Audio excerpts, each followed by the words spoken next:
Okay, so this is Iyov. Actually, first what we're going to do is we're going to review what we did last time, which is the Satan. Okay, so the Satan was the Yetzer Hara, was the Malach HaMavis. Okay, and what is your recollection of the interpretation of what we mean by Satan? Entropy. In one word, entropy. yeah. Like worse, like more chaotic. More chaotic, yeah. And I think more chaotic is better than worse and worse, because it's always, and I feel like I didn't emphasize this enough, worse for one thing could be better for the other thing, like with the circle of life like analogy, you know. So this is all what we did last time. The shorish is sete, which, by the way, I was trying to think of words that you might be familiar with that have that same shorish. Can you think of anything?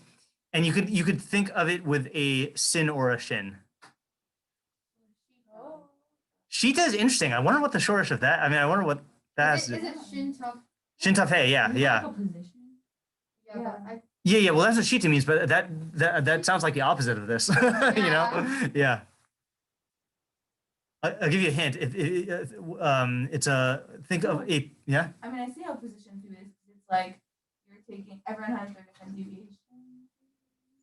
That could be like it's split off into different things. Yeah. Who is a think of a halakhic institution involving someone who a woman who deviates.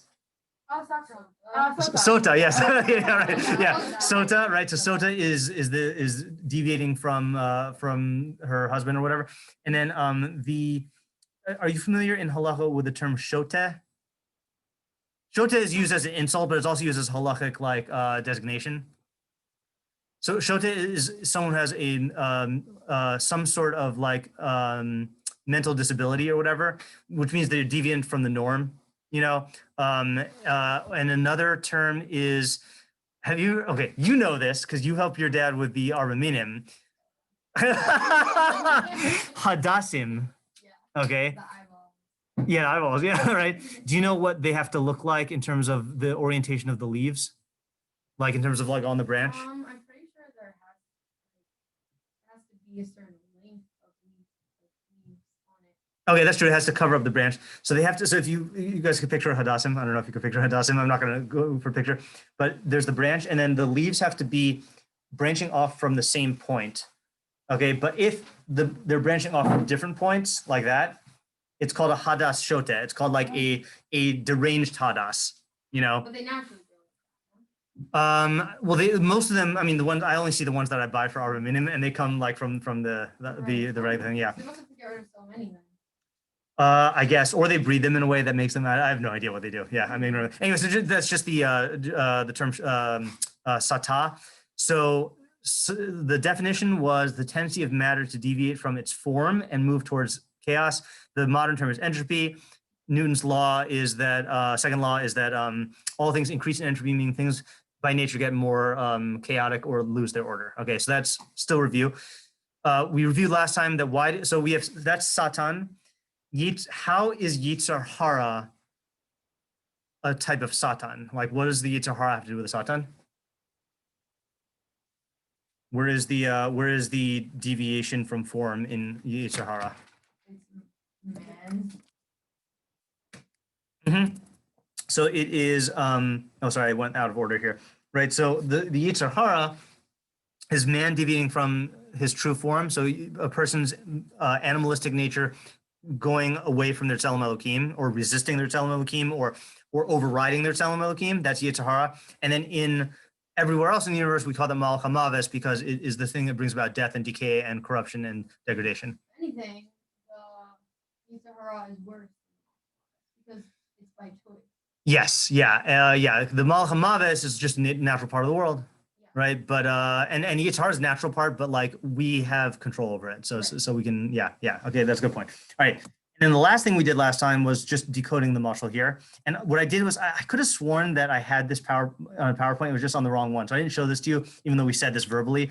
So the Bnei Elohim are the laws of nature, right? And they're standing before Hashem, meaning that they're maintaining the order of the universe and keeping it structured. And we said with the job description analogy, how is the Satan doing the same thing as malachim, and how is he doing something that's different than the malachim? How is he? Because he is a malach, but he's a different kind of malach. He is like maintaining. I mean, I don't know if maintaining is the right word, but like maintaining the like function of the world. Okay, good. In a different way. Yeah.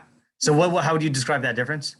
He's doing like God has a will to keep things ordered, but he also has a will to keep it constantly changing. Okay, good, exactly, right. So both all of them. This is what I was getting at. All of them are the Satan and the other malachim are necessary for the universe's function, but whereas the malachim maintain order, the Satan makes things change and deviate, and that's how you get a world where everything is coming into being and passing away. Okay, so like unlike we said, what would the universe look like if you had no Satan?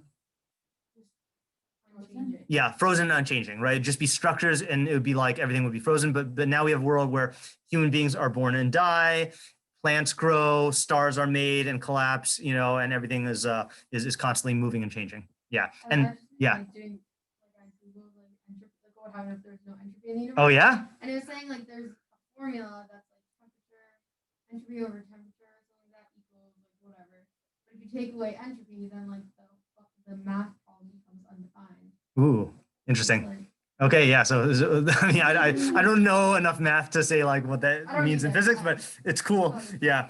Oh, that actually reminds me. I want to show you a YouTube video after this, but I'll have to let me just do this first. Okay, so Satan is the entropy, right? Tendency of matter to move or resist form in order and move towards chaos and disorder. Satan also came as expressing this idea that he is among the Bnei Elohim, the Malachim, because entropy is a natural law, but it's lower because it's destructive instead of constructive. That again, that's loosely that's a description here, meaning obviously the Satan is also responsible for construction, but like what the Satan is doing is he's breaking down order. Okay. Right. Then here's the part that we did not explain. So this next part is new, but it's continuing on in the psukim here. Next pasuk said that Hashem said to the Satan, "Where did you come from?" The Satan answered Hashem and said, "From wandering the earth and walking around on it." Okay, so we have to decode that.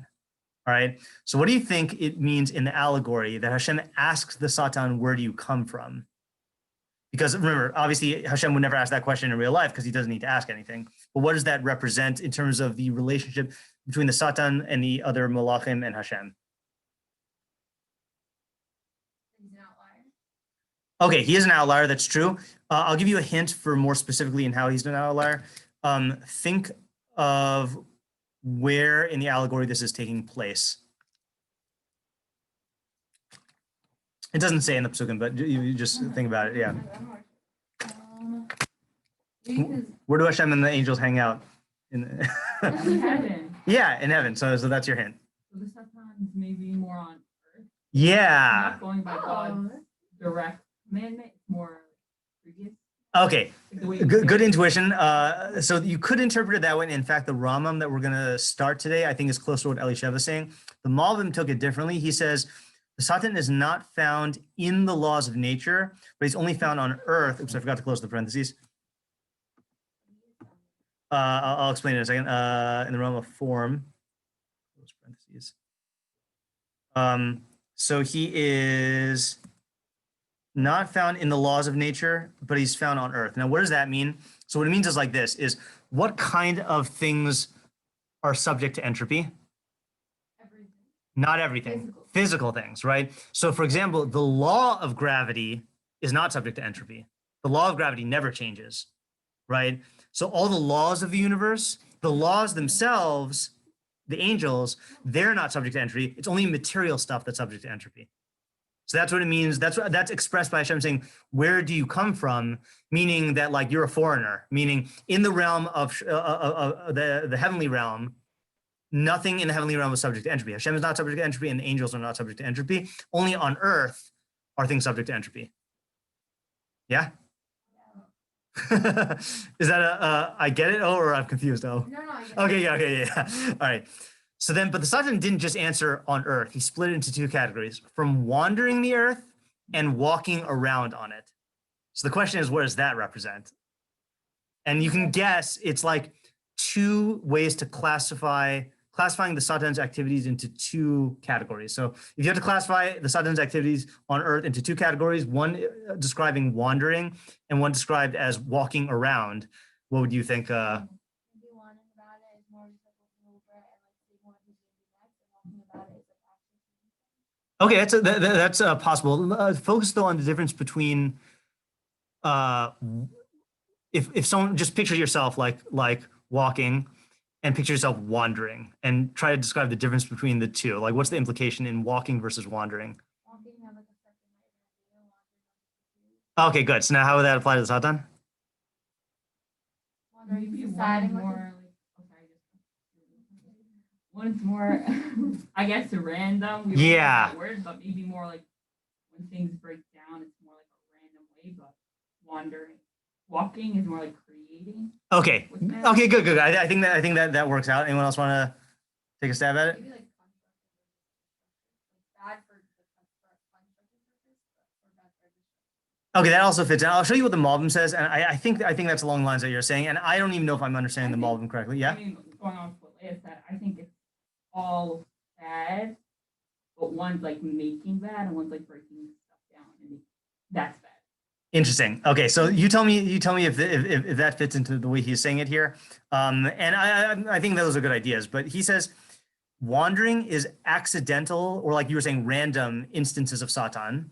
I'll give you examples in a second. Walking around is the normal ongoing processes of entropy in nature that are responsible for all the natural cycles. Okay, so I'll give you examples of this. Aging would be in which category? Is walking, right? Because aging is something that just, it happens to every single organism. And as things age, they break down. Or changing of seasons, okay? That's walking around because it is like a set path with a plan, okay? But accidental instances of Satan are you drop your phone and it breaks, okay? Or like something in, a meteor crashes into the earth. Now to some extent these are subjective, like in reality there's only one Satan, but we classify it in our mind as like accidents that involve Satan or normal processes. Or here's another example, is like a genetic defect, that is a deviation from the norm. We classify that as like a chance occurrence because it's not something that is just, it happens to every member of the species. But we would say that like, other things of, just other things that just happen to every single member of the species are walking around on the earth. So it's, again, and this is the key point here, is it's the same thing in reality. It's only one Satan. There are not two Satans, but we perceive it into two categories of Satan's activities. There's cyclical Satan, and then there's like particular instances of Satan that don't seem to follow any rhyme or reason. And that's wandering and walking, yeah. Like the first one, would that be things which like humans, like the category of dropping a phone? Yeah. That's kind of just gravity. Right, but okay, so maybe dropping phones is a bad example. Let's say, yeah, what would be a good example of this?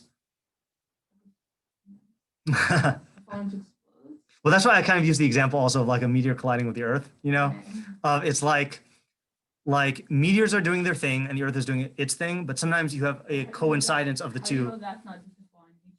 No, so yeah, that's what I'm saying. It is really the same thing in reality, but we categorize it as different. In other words, we say, here's another example, is we say, for example, that if if lightning struck a house and burned it down, we would call that like a freak accident. But in reality, lightning is just striking You everywhere. say that lightning striking your house is a process. Exactly, yeah. Yeah, in other words, In your house and not Leia's house. yeah, right. So in reality, that's just a normal part. Lightning's always striking, right? And just happens to be you really care about your house, and you don't care as much about Leia's house, But so that would be like a wandering. It'd be like a random thing, like a freak accident. These are subjective categories, not objective categories. Yeah, that's why I'm saying like coincidence is the best English word for it, which means a coincidence of two principles or two laws. Yeah. I wonder what Elisha said. Why isn't like the Satan deformed like a bad thing?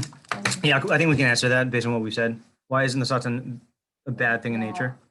Yeah, or a flaw. Otherwise, there wouldn't really be I mean, there would be nature, but like, nothing would be able to happen because everything would just be frozen. If everything is just, there's nothing destroying. Like what you said, the entropy. If you take Right. it out, like, I'm fine. I'm saying Quoting the incomprehensible mathematics. You yourself said it, Leah. Undefined, that's horrible proof. I'm sorry to say. yeah, Because but that does not prove why. Why is it undefined? no, I just think from a Yeah, yeah. for that. But Yeah. I'm saying, like, God is perfect. He created nature in the most perfect way. Yeah. Okay, And this is so we're perfect assuming too. that's the Change premise. is not But always if bad. that is true, why can he have created in a way where there isn't this random disorder that it is cyclical or whatever, but there doesn't have to be destruction? Free will. Oh, that's a really. Who Oh, said sorry. Go ahead. destruction is bad? We were having this discussion before about the Physical marble. Ooh, okay. You, Everything's going on. you guys are all right, by the way. I don't mean you're all right. I mean, like, you are all correct. Okay. That later on, so we're right now in the morning chapter 3:8. Today we're going to start 3:10, and then your thing that you just said about God creating, why couldn't God have created a world without things like this, is it going to be in 3:12. Okay, so we're gonna address that later. That's on the agenda. And what did you say just now? Physical limitations. That's also going to be in 3:12. Okay, that's also going to be in 3:12. And then Elisha, you said you're discussing by the marble. Yeah, like me and Leah were talking. Their group that had nothing to do with Arashi. I won't tell Rashi. She was saying that it was like a bad thing that all those people were destroyed, and I said, "Who said destruction is a bad thing? It was just like a restart." Right. So that one, I would say that you could say it's a bad thing because the psukim say that God did not, like, it says that God regretted creating man, which means that it didn't turn out the way that like l'chatchila, you know.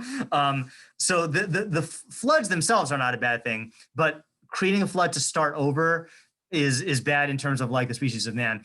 But I was going to say one other thing about what was the original question? Oh yeah, why couldn't God have created? Yeah, I'm just trying to think if I want to address it now or wait till 3:12. Let's wait till we get to 3:12 because the Rambam addresses it better than I.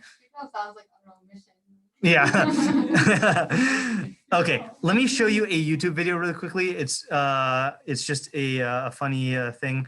Hold on. Let's move this back. I actually have to pause this. I forgot if I sent this to you guys.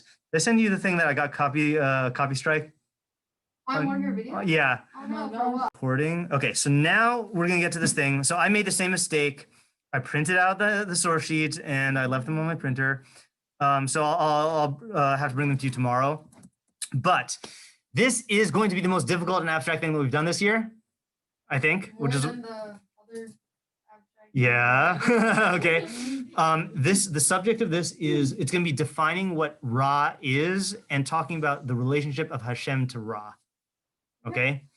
So we're going to read it and then I'll do the bullet point summaries again. Okay. But we're going to do it in two halves. Okay. First, there's a preamble where he like sets you up for his idea and then he tells you his idea. Okay. So we're probably just going to I'm just gonna try the first part today. We'll see where we get, and then we'll clean up the pieces tomorrow. Okay, so, and I'm gonna read this one because it's hard to read. Okay, second word is hard to read. Okay, so the Mutakalimim was a sect of Muslim philosophers that were engaging in philosophy at the same time as like Sadigon and Rabbeinu Bach and Pakuda and the Rambam, and they have some good ideas and some bad ideas, and this is Rambam's saying is a bad idea, okay? And he's going to pull a they say, I say, all right? The Mutakalimim, as I have already told you, apply the term non-existence only to absolute non-existence and not to the absence of properties. Pause, okay? Picture absolute nothingness, okay? Yeah, that's the only thing that the Metukalimim call non-existence. But absence of properties, okay, like if something has a quality or doesn't have a quality, they don't consider that to be non-existence, okay? Meaning it's there. Meaning it, no, not that it's there. Here's my analogy, and this works for me. They would say, for example, let's take, for example, he's going to use an example later on, sight and blindness. So we would view sight as a thing and blindness as the absence of a thing, the absence of the faculty of sight, right? They would view it kind of like two different flavors of ice cream. Okay. Okay. Yeah. Okay, so they're both things, but we just call one, one of them is sight and the other one's blindness, but there really is no difference. Or let's say another example he's going to use is light and darkness. Okay. There's no For them, right, it's just differences. And maybe they would consider it opposites in a loose sense, but not in the sense of there being something and its absence. It's just something and another kind of thing. So they'd say, for example, light is one thing, darkness is another kind of thing. Okay. So he explains that now. He's going to say the examples I said. A property and the absence of that property are considered by them as two opposites. Oh, he does say they're opposites. They treat, for example, blindness and sight, death and life in the same way as heat and cold. Therefore, they say without any qualification that non-existence does not require any agent. An agent is required when something is made or produced. Okay, agent means not like a shliach, but it doesn't need anything to bring it about. Okay, I want to show you the big picture first. Okay, let's go on. Although they hold that non-existence does not require an agent, from a certain point of view, this is correct. Although they hold that non-existence does not require an agent, they say in accordance with their principle that God causes blindness and deafness and gives rest to anything that moves, for they consider these negative conditions as positive properties. So the thing to keep your eye on is they'll say, no pun intended, oh, that's horrible. God makes people blind, and they say God gives people sight. Okay, that's what they'll say. All right, let's go on.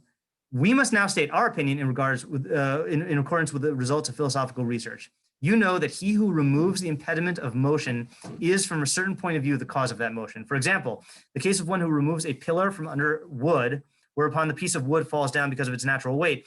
We say that he who moved the pillar moved the piece of wood. And we do this all the time, right? As if you pulled something down and something fell, we say that you moved the thing that fell. Okay, but what's inaccurate about that? Newton, the laws of gravity. Yeah, gravity moved it. So what did you do? You moved the thing under it, so you moved the impediment, which then allowed gravity to function. Okay, he's going to give more examples, so don't worry yet. In the same way, we say of one who removes a certain property from a thing that he makes or produces the corresponding privation. Do you remember what privation means? Yeah. Isn't it like when you categorize things into like all different categories? No. It's related to deprivation. So Oh. deprive is to remove something, to remove a quality. Privation is just referring to the state of there being a quality not there that should be there. Okay, so they, in the same way we say of one who removes a certain property from a thing that he makes or produces the corresponding privation, even though that privation is not an existing thing. Now, this is the example to focus on. For example, just as we say of one who puts out the light at night that he has made darkness, so we say of him who destroyed the sight of any being that he made blindness. Even though darkness and blindness are privations and require no agent, only in this sense can non-existence be said to be made or produced by a certain action of an agent.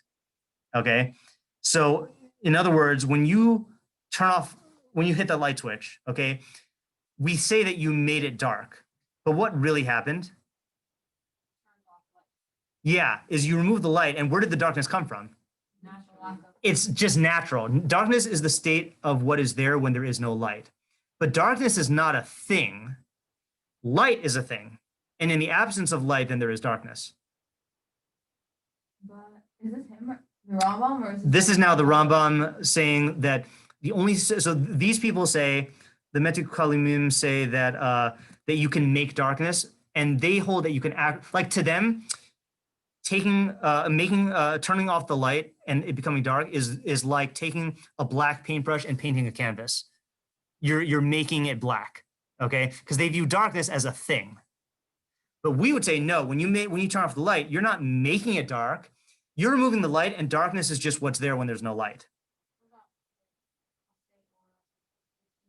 Oh, okay. He's gonna quote that pasuk and explain it. Okay, that exact pasuk. Yeah, I mean you misquoted it, but you're saying yotzer or ubore choshech. Yeah, that's what you're thinking of, right? Yeah. Yeah. And you notice he uses two different words, yotzer or and borei choshech. Yeah, so he'll say, and we'll summarize in 1 second. I think summary is after, in 2 seconds. In the same way, we must explain the following passage.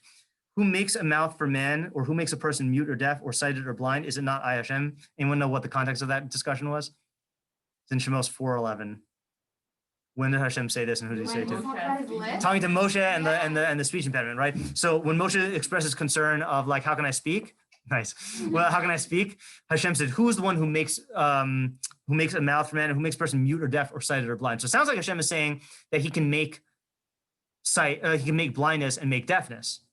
Okay. So Rambam explains, this passage can also be explained as follows. Who created man as a being endowed with speech? So that's creating speech. Or who created him as a being who lacks speech? In the latter case, what would be meant would be the bringing into existence of matter that is not capable of receiving a certain property, whatever the property that may be.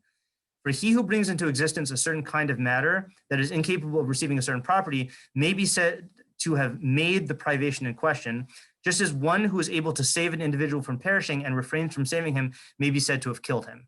So the only way Hashem can make someone blind, blindness is not a thing. So you can't make blindness just like you can't make darkness. But what would it mean to make a blind person? Make them without it. Yeah, is make them where their body is in such a way. Let's say, for example, you're born without optic nerves. I don't know if that can happen, but right, you're born without optic nerves. So that would be making a blind person. So he's not creating the blindness. He's creating the physical matter of a person, which is lacking what is needed in order to allow him to have sight. Now, this sounds like a word game, okay, but it's a very important philosophical distinction. One more slide, and then we'll summarize and explain. It is now clear that according to every opinion, the act of an agent cannot be directly connected with a privation. The agent can only be said to have produced the privation indirectly, as we have explained.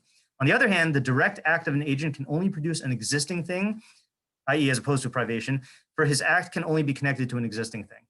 Okay, so let's summarize and let it sink in and ask me questions, okay? The Metukalimim erroneously view privation as a thing, okay? Meaning that's their mistake, okay? Error, yeah, erroneously. In truth, privation is not an existent thing, it's the lack of a thing, okay? Therefore, privation doesn't need an agent, meaning it doesn't need anything to bring it about, and it cannot be made by an agent, because what's the only type of thing you can make? Things. You can't make what is not a thing, okay? For example, you can make light, but you cannot make darkness because darkness is not a thing. An agent only makes a privation indirectly in that it creates a matter which is incapable of receiving a certain property. For example, you cannot make a person blind. You can only make a person whose matter, the matter of their body, is incapable of receiving the faculty of sight. That's the complicated first step. But you could make someone. You could make someone see. And what that would mean, how does Hashem make us see, is he creates us in a way where we have our brain and the optic nerves and the eyeball structured in a way where That's also indirect because that's not blind. No, and this is the difference, because let's think of the light and darkness analogy. So Rambam saying light is a thing and darkness is not a thing. Well, why can't you argue that darkness really is a thing? Like isn't it arbitrary what we call a thing, what we call not a thing? You could say because like there are sources which we see light coming from, but I don't. You say there's always darkness. You're just acting like. Okay, you're on the right track. Can anyone explain in clear terms why light is a thing and darkness is just absence of light? Light you create with electricity or something wasn't there before. There Because was light absence comes of- and goes, but darkness is always. That's why you Think change more scientifically, even though we're not. Yeah. I mean, like you see from the world that the sun, like that, it's just dark unless there's a source of light, either the sun or a light bulb or anything like that. No, but it's Ooh, only what dark. It's only dark at night because the moon goes over the sun. Don't just think about Earth. Think about the entire. So it's like with the form of matter. Like it is made into a form. Like form. Okay. It starts as everything that's matter is just there. When something is a thing, it's made into Okay. I think you're also dancing around it. Okay. What did you guys like? And I'm not trying to put you on the spot here because I also don't remember the answer. What did you learn? What is light? What did you learn in your science classes? Yeah. So when I was growing up, and I don't know if this is still current, it was a not machlokus, but it was unclear whether light was a wave or a particle because it behaves like a wave and like a particle. Did that change? Is that okay? Yeah. I remember But- that wavelength. Yeah. But then there's photons, though. You've heard of photons? Photons are the particles, right? So, but the point is that light is either a wave or a particle. It is a thing. Darkness, there is no stuff that is darkness. Darkness is just when there is no light. Isn't there a I mean, this is very technicality, but like there's things like black matter. Dark matter. Yeah, dark matter is not the same thing as what we mean by darkness. Yeah, dark matter is another kind of thing. Yeah. I'll give you an example. Okay. So playing devil's advocate here, Satan's advocate. Shoes are a thing. No shoes is not a thing. Right? Well, why can't I argue that no shoes is really a thing and shoes is the thing that's not a thing? Because that's absurd, right? Is that shoe has a definition, like you were saying, it is form and matter in a certain thing. And light also has a definition that is, if you look up light in a dictionary, you will find, I'm looking at light in a dictionary right now, hold on. No, find light. Light is, I want a scientific definition of light. Scientific definition of light. Light. Oh, electromagnetic radiation. Electromagnetic radiation within the portion of the electromagnetic spectrum that can be perceived by the human eye. Darkness is just going to be defined as not that. Okay, let's continue the discussion tomorrow. Okay, let it roll around in your head, but it's complicated. Well, you not fair to say that that's just because we don't know enough about science, because then everything we don't know. Yeah, right.